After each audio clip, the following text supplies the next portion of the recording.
Good morning class 11। How are you all? कैसे हैं आप सभी? जैसा कि हमने लास्ट लेक्चर के अंदर पढ़ा था कि कैसे डिग्री में थीटा को मेज़र किया जाता है, कैसे इसको रेडियन में मेज़र किया जाता है और इस तरीके से थीटा और रेडियन के बीच में क्या रिजल्ट होता है, थीटा की स्मॉल यूनिट्स क्या होती हैं एंड डिग्री की स्मॉल यूनिट्स क्या होती हैं, that is minute also, that is second also, and the relation between degree and the radian. Okay, and second one we have done about theta, L and R. L is the length of arc, R is the radius, and theta is an angle made by the length of arc and the radius of the circle, the same circle. तो ये हमने relations के बारे में कुछ पढ़ा था. तो आई होप आपको समझ में आया होगा स्टूडेंट्स, और आपने इसके बिहाफ पे क्वेश्चंस भी सॉल्व किए होंगे.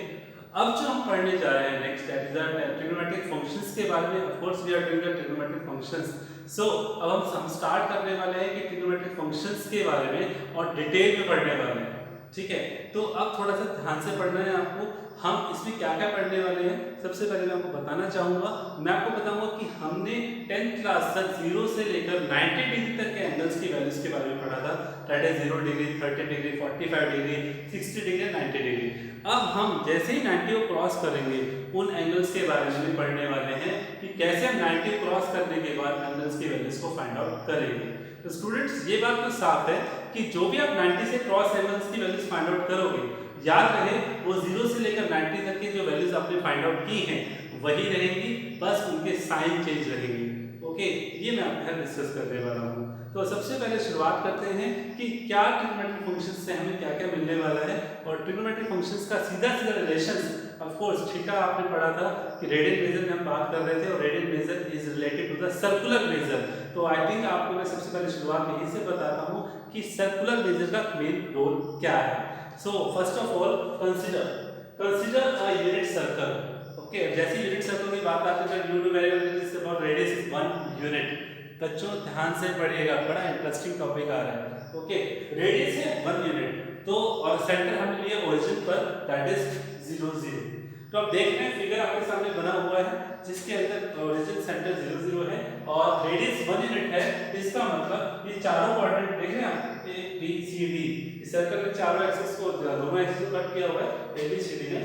तो अगर रेडियस 1 है तो ऑफ कोर्स ए के कोऑर्डिनेट क्या होंगे, this is the X axis 1 0, Y axis पर क्या होगा 0 1, नेगेटिव एक्सिस पर क्या होगा -0 -1 और 0, और चौथा पॉइंट क्या है आपके पास 0 और -1.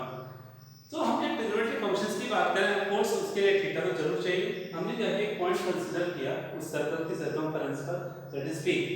ओके, और उस पी पॉइंट ने इस हॉरिजॉन्टल एक्सिस के साथ थीटा एंगल बना रखा है इन एंटी क्लॉकवाइज डायरेक्शन. ओके, सो अब हम ये पॉइंट बोलेंगे सर ये पॉइंट आपने जो एक्स कंसीडर किया वो कहां है. ऑफ कोर्स स्टूडेंट्स आपने पढ़ा है, अच्छे से पढ़ा है कि कैसे हम परपेंडिकुलर ड्रॉ करके बता सकते हैं कि मान लीजिए पॉइंट O M है और आप बता सकते हो कि यहां से लेकर यहां तक क्या है y लेंथ, और यहां से तक कितना है ये तो आपको पता है y है, और ये आपको पता है कि कितना है कोर्स x. ठीक है, तो I think this is a right angle triangle. Yes, in triangle OMP is right angle triangle. ठीक है, कोर्स P परपेंडिकुलर है, तो इस हिसाब से क्या होगा, यहां पर रेडियस 1 यूनिट है तो ये 1 यूनिट समझ लो ना, 1 यूनिट रेडियस हो गया. तो ये follow the rule that is x² + y² = Pythagoras theorem. Of course it means हम यहां से क्या मिलेगा x² + y² = 1. अब हम पता लगाते हैं कि x का और थीटा का क्या रिलेशन है. चलो बताइए, सबसे पहले बात करते हैं y की. y/1 यानी कि पंडित बद्री प्रसाद हरहर लोगे का जो फार्मूला आपने पढ़ा था अगले क्लासेस में कि अगर ये थीटा तो ये परपेंडिकुलर काउंट होगा, ये बेस काउंट होगा और ये आपका हाइपोटेन्यूज है नहीं, तो y/1 that is sin theta. तो हमारे पास y की इन टर्म्स ऑफ थीटा का वैल्यू आ गई, दैट इज sin थीटा.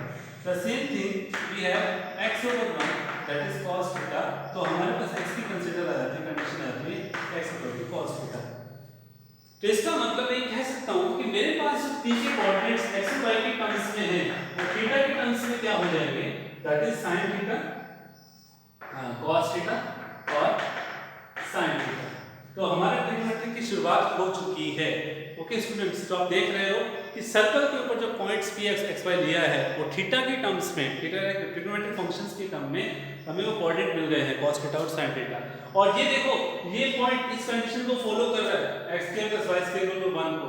देखो ना, cos θ + sin θ = 1 जो कि हमने पढ़ा है. हां, ये 1 होता है. ठीक है, तो इस तरीके से पॉइंट्स आ गए। अब मैं थोड़ा आपको यहाँ पर बताने जा रहा हूँ, ये तो आपको कंफर्म होगा कि पी पॉइंट यहाँ पर क्या है, cos थीटा और sin थीटा है। ठीक है, चलो ये कौन सा क्वाड्रेंट हुआ, फर्स्ट क्वाड्रेंट। ये कौन सा क्वाड्रेंट है, सेकंड क्वाड्रेंट। ये कौन सा क्वाड्रेंट है, थर्ड क्वाड्रेंट। और ये कौन सा क्वाड्रेंट है, फोर्थ क्वाड्रेंट। तो आपको पता है क्वाड्रेंट वाइज कि किसी पॉइंट्स के कोऑर्डिनेट्स फर्स्ट क्वाड्रेंट में पॉजिटिव होते हैं, ओके। सेकंड क्वाड्रेंट में क्या होता है, x negative y positive. Third quadrant में क्या होता है, दोनों नेगेटिव होते हैं। और फोर्थ क्वाड्रेंट में x पॉजिटिव तो y नेगेटिव होता है। ये सब आपने पढ़ा है, चलो अच्छी बात है। तो अब शुरुआत करते हैं थीटा की जो मैं वैल्यू बता रहा था उस पर। ठीक है स्टूडेंट्स, अब मैं थोड़ा सा आपको लॉजिकली पॉइंट पर लेके जाने वाला हूँ। ठीक है, थोड़ा समझकर बताइएगा मुझे मैं क्या बताने वाला हूँ। अगर मेरा पॉइंट देखो थीटा की डिफरेंट कंडीशंस लेने वाला हूँ। ठीक है, इतना कितना हो, 90 डिग्री। कहाँ से लेगा, OA से OB तक 90 डिग्री। जैसे मैं थीटा यहाँ पढ़ाऊंगा तो 180 हो जाएगा, ये 270 हो जाएगा, कितना हो जाएगा, 360। कंप्लीट 360 हो जाएगा, हो जाएगा नहीं जाएगा, ध्यान से बताना, समझो। इतना तो 90 है, ये 180 हो गया, यहाँ से लेके आना 180, यहाँ से लेके आना 270 हो गया, और फिर यहाँ complete angle that is 360 degree. तो स्टूडेंट्स अब आप देखना, यहाँ से आप डायरेक्ट वैल्यूज का पता लगाने वाले हो इन पर्टिकुलर एंगल्स पर। 90 डिग्री तो हमें पता ही था, अब हमें 180 में पता चल जाएगा, 270 में पता चल जाएगा, 360 में पता चल जाएगा। कैसे पता चलेगा, लेट्स हैव अ लुक, ध्यान से देखिएगा। मैं आपको समझाने के लिए लिख रहा हूँ। मान लीजिए when P moves to A, तो बताइए अगर P पॉइंट A की तरफ मूव करता है तो जो थीटा आपको दिख रहा है वो थीटा कितना हो जाएगा, 0 हो जाएगा। Of course it implies theta मेरा हो गया 0। इट इंप्लाइज थीटा कितना हो गया, 0। तो थीटा 0 होने के बाद मुझे बताइए ये जो P के कोऑर्डिनेट x y आपको नजर आ रहे हैं वो क्या हो जाएंगे, 1 और 0। और x और y कोऑर्डिनेट क्या थे मेरे, cos थीटा और sin थीटा। थीटा की वैल्यू 0 थी, यहां पुट कीजिए, तो मेरे जो कोऑर्डिनेट है P के दैट इज cos 0 और sin 0, तो किसके इक्वल हो जाएंगे, ऑफ कोर्स a के इक्वल हो जाएंगे 1 और 0 के। तो मुझसे क्या पता चला कि cos 0 डिग्री की वैल्यू 1 होती है और sin 0 डिग्री की वैल्यू 0 होती है। आपको ये तो हमें मालूम था, मैंने कब माना कि आपको तो मालूम था ही, लेकिन मैंने इसको देखो ज्योमेट्रिकली आपके सामने रखा। अगर मेरा थीटा जो है तो थीटा के डिफरेंट केस ले रहा हूं, इसलिए मूव करवा रहा हूं पॉइंट्स को। किसको, पॉइंट्स को मूव करवा रहा हूं, P points move to A, it means theta 0। Theta 0 it means P goes to A। तो जो P के कोऑर्डिनेट्स होंगे वो A के कोऑर्डिनेट्स हो जाएंगे। A के कोऑर्डिनेट्स 1 0 है, P के कोऑर्डिनेट्स x और y हैं। x y को हमने फाइंड आउट किया, cos थीटा और sin थीटा। तो cos 0 थीटा की वैल्यू तो पुट करोगे ना, theta goes to 0, so cos 0 sin 0 become 1 0 and that is cos 0 1 and sin 0 0। Okay, सो इसी तरीके से मैं मूव करवा रहा हूं, आगे पॉइंट्स ध्यान से देखिएगा। सो स्टूडेंट्स मूव करते हैं नेक्स्ट पॉइंट की तरफ। जैसे मैंने P पॉइंट्स पे x y से कोऑर्डिनेट cos थीटा और sin थीटा थे, मैंने क्या किया, इस P पॉइंट्स को जैसे मैंने B पर मूव करवाया, B पर मूव करवाते जो मेरा थीटा है कितना हो जाएगा, ऑफ कोर्स थीटा कितना है, दैट इज 90। याद है थीटा रेडियन में है, तो आपको 90 की रेडियन में बताना है, that is pi by 2। Clear? You have to learn it. You have to learn the complete the angle used to. You will be used to for the angle just you have to learn radian also. So ध्यान रहे कि 90 को क्या लिखते हैं, पाई by 2 लिखते हैं। कैसे लिखते हैं, आई थिंक आपको याद होगा, 90 degree into pi by 180 that becomes pi by 2. So when point P moves to B, then theta becomes 90. So 90 इसका मतलब P moves to A और P moves to B, theta becomes 90, that is pi by 2। तो please ध्यान रखिएगा, मैं बोल रहा हूं 90, लिख रहा हूं radian, so be careful about it, that is pi by 2। तो put here the coordinate that is cos pi by 2, sin pi by 2। यहां जब इधर जाएगा cos पाई 2 किसके इक्वल, 0 1 के इक्वल हो जाएगा। सो cos pi by 2, sin pi by 2 0 1, तो हमें क्या मिला, cos पाई बाय 2 0 और sin पाई बाय 2 1। याद कीजिए cos पाई बाय 2 मतलब cos 90 पता है आपको 0 होता है और sin 90 आपको भी पता है 1 होता है। बट 10th क्लास में हमने उस पॉइंट को क्या डायरेक्ट याद किया था, बट यहाँ लॉजिकली पता चल रहा है कि यस ऐसा होता है। Okay, third condition, now this 3 points move to C, in that case its theta becomes straight angle 180 degree, that is pi। so third case is here, when P moves to C, theta becomes pi, so the coordinate become cos pi sin pi is equal to, यहाँ पर C point coordinates क्या है, -1 और 0, it means the coordinate cos pi equal to -1, sin pi equal to 0। तो हमें पता चल गया 180 पर वैल्यूज क्या होती हैं, that is -1 and sin pi by 2 pi is 0। Fourth case, when this P points moves to D, यहाँ आ गया तो मेरा थीटा जो कितना था 90, 180, दिस इज 270 और 270 can be written as radian, that is 3 pi by 2, 3 pi by 2। तो क्या होने वाला है, क्या होने वाला है इसके अंदर, देखिए ध्यान से, क्लियर बात समझ में आ रही है आपको मेरी कि 3 पाई बाय 2 के केस में क्या हुआ, that is cos 3 pi by 2, that is sin 3 pi by 2। तो cos 3 pi by 2 sin 3 pi by 2 का कोऑर्डिनेट है 0 -1, देख लो की पॉइंट में कोऑर्डिनेट क्या है 0 और -1, it means cos 3 pi by 2 is 0 and sin 3 pi by 2 is -1। It means क्या हुआ स्टूडेंट्स कि cos 270 सीधा पता लग रहा है 0 हो रहा है और sin 370 कितना है 270, दैट इज -1। उसके बाद last but not least, that is the case when P goes to B, C, D and back to pavilion, that is A, complete पूरा घूमकर आ रहा है, इसका मतलब थीटा कितना होगा 360, दैट इज 2 पाई। ओके, उस केस में क्या होगा, ऑफ कोर्स सीधा सा पॉइंट है यार, ध्यान से देखिए। यस, तो क्या हुआ देख रहे हो P पॉइंट्स पर, आप देख रहे हो कंडीशंस क्या है यहाँ पर थीटा 2 पाई हो गया, आपको थीटा कंप्लीट रोटेट होने के बाद ए के पास जा रहा है और ए के कोऑर्डिनेट्स क्या हैं 1 और 0। So what we observed, that is cos 2 pi 1 and sin 2 pi 0। तो स्टूडेंट्स मेरा पॉइंट्स क्या है कहने का मतलब कि सर आप ये चीज कर ही क्यों रहे हो कि आपने पहले P पॉइंट को वापस A पे लिया, फिर आप B पर गए, फिर C पर, फिर D पर, फिर A पर। एक्चुअली जो मेरा फर्स्ट केस था ना, P को मैं A पर लेके गया, मैं सिर्फ इसके लिए लेकर गया था जब थीटा 0 मुझे लेकर चला तब क्या कंडीशन से आपको वेरीफाई करवाना था कि हाँ cos 0 हमने पढ़ा है 1 होता है और sin 0 हमने पढ़ा है 0, पर होता कैसे है वो यहाँ से आपने देखा। ओके, तो इस तरीके से आपने पढ़ा, ये डिफरेंट एंगल्स पे आपने वैल्यूज पढ़ा कि कैसे हम 90 को क्रॉस करने के बाद 180 पर गए, 180 से 270 पे, 270 से 360 पे गए, इस तरह से हमने वैल्यूज को फाइंड आउट किया। तो स्टूडेंट्स आपको ये बात समझनी पड़ेगी कि कैसे हम एंगल्स की वैल्यूज को फाइंड आउट कर सकते हैं इजीली, अच्छे से। क्लियर है, बी केयरफुल अबाउट इट। तो अब मैं इसे एक जनरल रिजल्ट निकालने जा रहा हूँ। जनरल रिजल्ट क्या निकालने जा रहा हूँ, आप देखिए कि सबसे पहले हमारे फर्स्ट केस में जब थीटा 0 था तब वैल्यू 1 और 0 आया, थीटा जब फिर से 2 पाई आया तब वैल्यू 1 और 0 आया।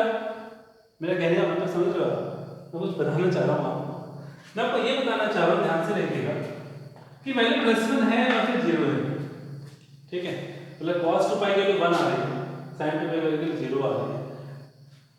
फिर से अगर मैं रोटेट करने लग जाऊं एंगल बढ़ते चले जाएंगे, कैसे, पहले 0 था, फिर पाई बाय 2, फिर पाई, फिर 3 पाई बाय 2, फिर 2 पाई क्या, फिर से साइकिल शुरू हो जाएगी, फर्स्ट क्वार्टर, फिर सेकंड, फिर थर्ड, फिर फोर्थ, इस तरह से साइकिल शुरू हो जाएगी। तो बी केयरफुल अबाउट इट कि वैल्यूज फिर से वहीं आ जाएगी। मान लो 360 के बाद अगर मैं बात करता हूँ वापस 450 की, तो 450 कहाँ आएगा, 360 रोटेशन कंप्लीट किया, 450 फिर से यहाँ पर आ जाएगा 90 प्लस। अरे देखो ना, थीटा कंप्लीट हो गया 2 पाई पे, 2 पाई मतलब 360 और 450 कहाँ आएगा 90 प्लस कर दो, तो ये जो लाइन आपको शो हो रही है that is show the 450 degree. और 450 की वैल्यू में आपको पता है, साफ पता चल जाएगा कि यहाँ पर cos की वैल्यू है cos 450 0 और यहाँ sin 450 दैट इज 1। तो स्टूडेंट्स मैं आपको सिर्फ इतना बताना चाह रहा हूँ कि कैसे कैसे हमने यहाँ पर पता लगाया एंगल्स की वैल्यूज को। आगे देखिए हमारा नेक्स्ट टॉपिक, इसी में हम क्या पढ़ने वाले हैं, इसी में हम ये रिजल्ट्स पढ़ने वाले हैं कि इन एंगल्स के अलावा आप और कितने एंगल्स की वैल्यूज को फाइंड आउट कर सकते हो। सो बी केयरफुल। अब मैं नेक्स्ट टॉपिक पढ़ाने जा रहा हूँ कि आप इस पूरे डायग्राम से क्या ऑब्जर्व करने वाले हो कि ट्रिग्नोमेट्रिक फंक्शन कहाँ कहाँ चारों कॉर्नर में पॉजिटिव है और कहाँ कहाँ पर नेगेटिव होता है। Let's have a so students ध्यान से देखिए मेरा पॉइंट क्या है बताने के लिए। जैसे अब आप इसको देख रहे हो, यहाँ पर आपने इस फिगर में क्या नोट किया है, इस पूरी फिगर से बात करना चाह रहा हूँ आपसे बात। इस सर्कल्स वाले पॉइंट्स हैं इनको आप छोड़ दीजिएगा, ठीक है, इनको आप फॉरगेट करो। आपने देखा कि यहाँ जो 1 और 0 आपको दिखाई दे रहा है, मींस ये 1 और 0 जो आपको दिखाई दे रहा है, यहाँ पर -1 और 0 है, मींस जो फर्स्ट कोऑर्डिनेट है वो इस कोऑर्डिनेट का जो फर्स्ट पॉइंट है वो cos थीटा को शो करता है और जो सेकंड पॉइंट है वो sin थीटा को शो करता है। तो आप क्या ऑब्जर्व कर रहे हो कि sin थीटा यहाँ भी 0 है और sin थीटा यहाँ भी 0 है। यहाँ 0 कब था, जब थीटा 0 पे जा रहा था। यहाँ 0 कब है, जब थीटा कितना जा रहा है, पाई पे जा रहा है। इसका मतलब फिर 0 कब आएगा, जब 2 पाई पे होगा। व्हाट आई मीन टू से, जो फर्स्ट पॉइंट है cos थीटा शो करता है और second point sin theta show करता है। तो मुझे सिर्फ जीरो को पकड़ना है कि कॉस की वैल्यू जीरो और साइन की वैल्यू जीरो कहाँ कहाँ होती है। सो बी केयरफुल, मैं शुरुआत करता हूँ साइन से। इस साइन की जीरो यहाँ पर और सेकंड पॉइंट साइन के तौर पर शो करता है, वो एंगल हम चेंज करते जाएंगे, एंगल के परेशान मत होइएगा। ये जीरो शो कर रहा है, ये जीरो शो कर रहा है, फिर घूमकर फिर ये जीरो शो करेगा, फिर घूमकर आएगा, फिर ये जीरो शो करेगा। It means sin theta zero कब कब हो रहा है। Point is this, we observe that sin theta is zero but theta is zero, मतलब पहला थीटा कितना है, जीरो है, थीटा जीरो दे दे sin जीरो आएगा, उसके बाद किस पर आएगा, थीटा पाई पर जाएगा, फिर से घूमकर आएगा 2 पाई पे जाएगा, 2 पाई से 360, फिर से घूम के जाएगा तो कितना आ रहा है 4 पाई। तो व्हाट आई मीन टू से, ये आपको याद करना ही पड़ेगा स्टूडेंट कि पाई में मैं बार-बार उसको यूज कर रहा हूं, रेडियंस में मैं इसको बार-बार यूज कर रहा हूं। तो बी हैबिचुअल फॉर दिस कि कैसे आपको याद रखना है कि थीटा 0 पाई 2 पाई 3 पाई, इसका मतलब थीटा में मैं 0 रखूंगा तो sin 0 0 ओके, थीटा की जगह मैं पाई रखूंगा तो sin पाई 0। तो व्हाट आई मीन टू से, अब देखो 0 फिर पाई फिर 2 पाई फिर 3 पाई, पाई की काउंटिंग चल रही है, कब तक चल रही है हमें नहीं पता, इनफाइनाइट। तो यहां पर क्या हुआ, थीटा यहां पर sin पाई लिया और sin पाई इक्वल टू 0, सीधा बोल दिया गया कि यहां पर पाई की वैल्यू कुछ भी होगी, n है इंटीजर्स, इंटीजर पॉजिटिव भी हो सकते हैं, जैसे मैं 5 रखूं तो 5 पाई हो जाएगा, तो sin 5 pi 0। I mean to say this, तो मतलब इंटीजर्स वैल्यूज पर पाई की वैल्यूज पर पाई का मल्टीपल, तो ये पाई और यहां पर n के इंटीजर्स हैं, इंटीजर्स आप पता कुछ भी रख सकते हो, तो हमेशा वैल्यू क्या रहने वाली है, 0 रहने वाली है। कब, जब पाई का मल्टीपल कुछ भी होगा, 2 पाई 4 पाई 6 पाई 7 पाई कुछ भी। इसी तरीके से हम बात करते हैं cos की, फर्स्ट क्वाड्रेंट cos को शुरू करता है, यहाँ cos 1 है, ठीक है, यहाँ क्या है cos की वैल्यू 0, ये 0 कब हुई तो थीटा 90 आया, ठीक है, ये थीटा क्या होता है 90, फिर 0 है वैल्यू देखो नीचे, ये कब है, जब 90 के बाद किससे पहुंचा 270 पे पहुंचा, 90 मींस π/2, बाहर का बोल स्टूडेंट π/2, फिर 270 आया, देखो 90 और फिर 270 आया तो 3π/2 हो गया, मतलब गैप किसका चल रहा है π/2 के बाद 3π/2, फिर घूमकर फिर ऊपर आएगा, कितना होगा बताओ, अरे यार 360 को क्रॉस कर गया, ये लाइन 360 की होगी, फिर वो क्रॉस करके फिर ऊपर आएगा 90 प्लस कर दो 450, दैट इज 5π/2। ये मैं नहीं कह रहा हूं, ये फटाफट से सोच के देखो 5π/2 कैसे आया, 450 को 1/180 से मल्टीप्लाई किया, सो वी गेट 5π/2। तो इस बिहाफ हम क्या देख रहे हैं कि sin 5π/2 की cos की जो वैल्यू है π/2 का 3π/2 अगला आएगा 5π/2, तो इस सब पे वैल्यू क्या है 0 आ रही है। तो आपको कैसे पकड़ना है इस बात को, ये π/2 है, ये π/2 है, यहाँ पर 1 है कि 3 है, नेक्स्ट में 5 आएगा, 1 3 5 क्या चल रहे हैं, ऑड नंबर चल रहे हैं, इसका मतलब जब थीटा आपका थीटा की जगह यहाँ पर क्या है ऑड नंबर को ऐसे लिखा सकते हैं 2n + 1, एपी की n टर्म्स का यूज करके, एपी की जनरल टर्म यूज करो ना, जैसे 1 3 5 से लेकर जनरल टर्म क्या बनेगी उसकी 2n + 1 बनेगी, तो 2n + 1, ठीक है, 2n + 1 π/2, थीटा यहाँ पे इंटीजर्स है इसलिए 2n - 1 बनेगी वहां पे, तो cos थीटा देखो थीटा क्या है 2n + 1 किसका π/2 का 2n + 1, 2n + 1 ये क्या शो कर रहा है ऑड नंबर शो कर रहा है, करके देख लो, इंटीजर पुट करके देखो, यहाँ पे 0 पुट करना क्या आ रहा है 1 आ रहा है π/2, फिर 1 पुट करना 2 2 + 1 3 3π/2 cos 0 तो व्हाट आई मीन टू से कि cos की वैल्यू π/2 की जितनी भी ऑड मल्टीपल्स है, ऑड नंबर ही तो है, उस पर हमेशा क्या रहेगी 0। तो ये सेकंड रिजल्ट है स्टूडेंट्स, आई होप आपको समझ में आ रहा होगा, नहीं आता तो थोड़ा सा पेशेंस के साथ इसको पढ़ना है, ठीक है। अब आइए साइन के ऊपर, साइन ऑफ ट्रिग्नोमेट्रिक फंक्शंस, आप देख लो सर्कल, ये देखो अपने सर्कल जो मैं आपको बता रहा हूं ना, सर्कल अभी सुनिए, first second third fourth, 4 quadrant पता है आपको, ये एक आप पढ़ते थे कोऑर्डिनेट के हिसाब से, अब आप ट्रिग्नोमेट्री के हिसाब से पढ़ोगे, कैसे पढ़ोगे कि फर्स्ट क्वाड्रेंट का मतलब है 0 से लेकर 90 डिग्री का एंगल, सेकंड क्वाड्रेंट का मतलब है 90 से लेकर 180 डिग्री का एंगल, थर्ड का मतलब है 180 से लेकर 270 डिग्री का एंगल, और फोर्थ का मतलब है 270 से लेकर 360 डिग्री का एंगल। ये ऐसे एंगल वाइज क्वाड्रेंट कवर हो रहे हैं, तो इस एंगल वाइज क्वाड्रेंट कवर हो रहे हैं, तो उस हिसाब से इन चारों क्वाड्रेंट में ये कौन, ये ट्रिग्नोमेट्रिक रेशियोज के साइन पूछ रहा है कि ट्रिग्नोमेट्रिक फंक्शंस के साइन क्या होंगे स्टूडेंट। पहले क्वाड्रेंट में ए का मतलब है ऑल आर पॉजिटिव, ठीक है, दूसरे का मतलब है एस का मतलब साइन थीटा अगर पॉजिटिव है तो उसका मतलब यानी कि अगर साइन का एंगल 90 और 180 के बीच में होगा और उसमें आप साइन की वैल्यू फाइंड आउट करोगे वो पॉजिटिव होगी, और जब साइन पॉजिटिव होगा तो उसका रेसिप्रोकल कोसेकेंट भी पॉजिटिव होगा, उसके अलावा बाकी सब क्या होंगे नेगेटिव, चारों के चारों नेगेटिव। सर ये बात कैसे आएगी यार, सीधा पॉइंट है यार, यहाँ एक्स दिख रहे हैं cos theta sin theta, second में cos theta sin theta negative हो गए, आप देख रहे हैं वहां से क्या मिलेगा आपको cos नेगेटिव sin पॉजिटिव मिलेगा, उस केस में, तो आपको साफ साफ पता चलेगा। देखो ना यार, फॉर एग्जांपल मैं यहाँ पे P4 ले लेता हूँ, यहाँ पे क्या शो होगा, cos नेगेटिव और साइन क्या है पॉजिटिव। फॉर एग्जांपल तो देखना यहाँ पे क्या होगा, साइन पॉजिटिव तो उसका रेसिप्रोकल पॉजिटिव आएगा, cos नेगेटिव ठीक है तो उसका रेसिप्रोकल सेकंड भी नेगेटिव हो गया 4, बचा 5 और छठा कौन, टेंजेंट और कोड। टेंजेंट थीटा क्या होता है, sin थीटा और cos थीटा, sin पॉजिटिव है cos नेगेटिव है तो टेंजेंट भी कैसा रहेगा, नेगेटिव। इसलिए सीधा याद रखो ना कि a for all s for sin theta second positive है जब उसका थीटा 0 से π/2, π/2 से पाई होगा। तीसरा है पाई से लेके 3π/2 के रूप में। थर्ड क्वाड्रेंट में t पॉजिटिव होता है, t फॉर टेंजेंट पॉजिटिव होता है, टेंजेंट पॉजिटिव तो कॉट भी पॉजिटिव और बाकी जो चारों बचेंगे वो क्या होंगे, नेगेटिव होंगे। कैसे पता चलेगा सर, अरे भाई थर्ड क्वाड्रेंट का मतलब क्या है, 180 और 270 के बीच में जो एंगल्स की अगर वैल्यू दूंगा, यानी कि अगर मैं कोई कह दूं कि यार sin 300 डिग्री निकालना है तो समझ लो 300 डिग्री कहां है, थर्ड में तो आएगा, सॉरी 300 बोल रहा हूं, सॉरी दैट इज 210 डिग्री, 210 किस में आया, देखो थर्ड में तो आया ना, थर्ड में ही तो आया ना, तो इसका मतलब जब इसे सॉल्व करने बैठूंगा ना तो मुझे इसके लिए नेगेटिव मिलेगी 100%, मैं आपको बताऊंगा कैसे आएगा, ठीक है। उसके बाद फोर्थ क्वाड्रेंट में क्या है, सी मतलब cos पॉजिटिव तो उसका रेसिप्रोकल sec भी पॉजिटिव, इनके अलावा बाकी चारों क्या होंगे, नेगेटिव होंगे। ओके स्टूडेंट्स, तो इस बिहाफ में इन चारों कंडीशंस को आपको समझना है, तो कैसे साइन कन्वेंशन को याद करना है वो सुन लीजिए। ASTC मतलब add sugar to coffee, A for all, S for sugar, ठीक है, A for add, S for sugar, T for to and C for coffee. इस तरह से आप क्वाड्रेंट प्राइस को याद कर सकते हैं, ठीक है स्टूडेंट्स। तो आज के लिए इतना बेसिक्स काफ़ी है, नेक्स्ट बेसिक्स में आपके साथ मिलूंगा, प्रॉब्लम्स के साथ शेयर करूंगा आपको। बी केयरफुल, ध्यान से पढ़ना है, तब तक के लिए goodbye, see you, take care. Problems को मैं साथ साथ डिस्कस करने वाला हूँ, so don't worry about it, don't bother about it, okay, goodbye, thank you very much.